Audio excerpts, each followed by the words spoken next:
Cuento Los Penitentes. Autor Miguel Román Barrera. Israel, el herrero, era joven, musculoso y noble.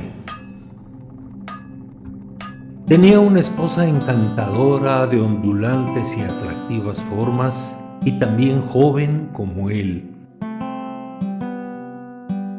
Israel pertenecía a una cofradía que era llamada la Hermandad de los Penitentes de San Nicolás de Tolentino, aunque coloquialmente se les conocía como los agachados.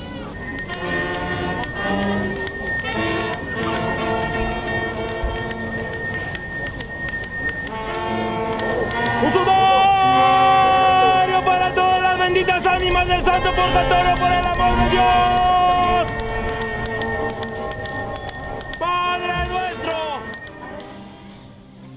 Ahí, en esa agrupación de mi tierra, se congregan desde hombres sumamente píos hasta pecadores irredentos que han injuriado o golpeado a familiares o amigos, o que tienen una vida particular y social muy desordenada o incluso homicidas.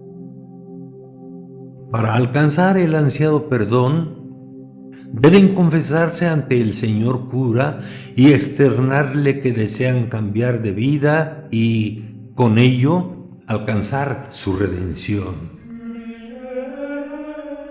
De común acuerdo entre el pecador y el confesor, se establece la cantidad de años que debe integrarse el pecador a las procesiones de Semana Santa.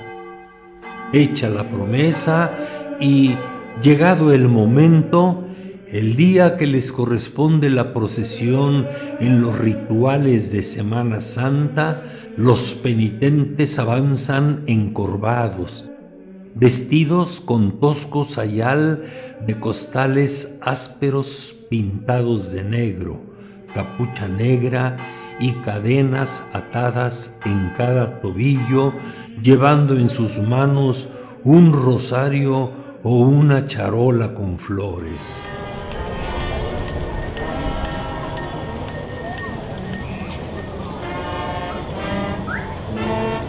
Otros, enhiestos, llevan por todo atuendo unos cortos pantaloncillos negros y capucha del mismo color, descalzos, con un manojo de pesadas cadenas en cada tobillo y provistos de un pequeño látigo de varias colas con tachuelas incrustadas. En cada esquina del recorrido y frente a la escultura de San Nicolás de Tolentino, que es llevada en andas por feligreses devotos, esos penitentes se flagelan el torso desnudo. Hay la necesidad de que un familiar o amigo retire con mucho cuidado el látigo de la espalda sangrante del penitente para evitar desgarraduras, quien después de una breve oración vuelve a azotarse hasta que se completan las 3 vueltas que se le da al atrio de la iglesia. Israel, el herrero, era un penitente que ya se había despedido de los demás integrantes de la hermandad de San Nicolás de Tolentino. Había prometido ante el señor cura de la iglesia que iba a formar parte de la procesión y a lacerarse para expiar sus culpas durante 5 años consecutivos. Y este era su 5.º año, pues sus pecados eran menores. Los hombres con pecados mayores prometen y cumplen rigurosamente el tiempo, que puede ser de varios años, acordado con el señor cura, hasta llegar a la edad de 60 años, que es cuando se jubilan.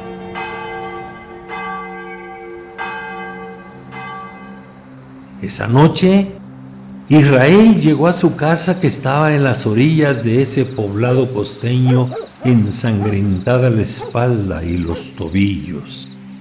La fatiga inconmensurable, el dolor que se negaba a irse de su adolorido cuerpo, la angustia y la zozobra en el corazón, sobre todo cuando observó a través de la ventana semitapada por una cortina, alumbrados por la muy tenue luz del candil, cómo el Padre Mundo y ella, desnudos, formaban un nudo apretujado y jadeante, mientras él descargaba sobre su esposa en espasmos rítmicos, lujuriosos y apresurados, los mensajeros del acto, en este caso, los mensajeros de la traición y del pecado.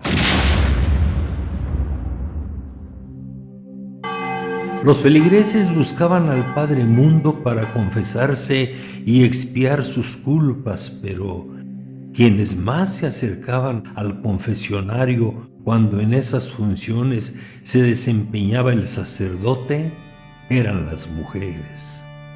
Mujeres encopetadas y pobres, guapas y bien formadas la mayoría de ellas, morenas, juncales y muchas de ellas también jóvenes como él.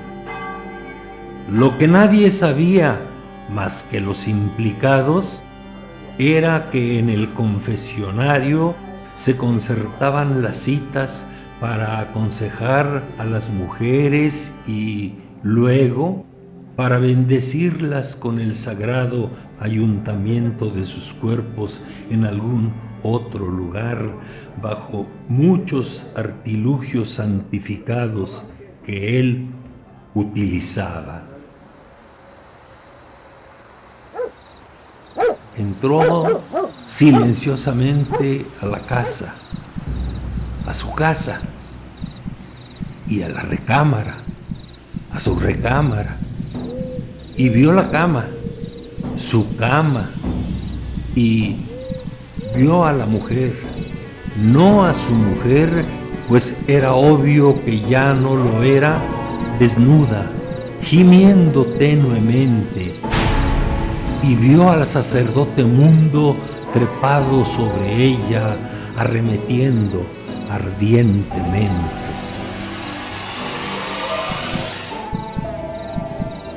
Descargó un gran golpe con su musculoso antebrazo en la nuca del fornicador, que de inmediato se fue acurrucando, entiesando, convulsionando, con un temblor parecido a los temblores que provoca la muerte.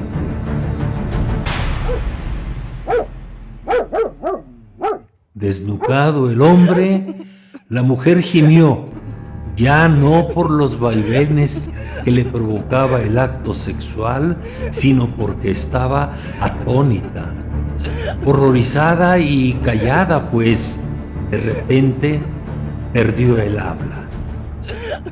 Vio la forma en que su esposo, que era muy corpulento, se echaba en el hombro al que apenas unos segundos antes era su amante febril.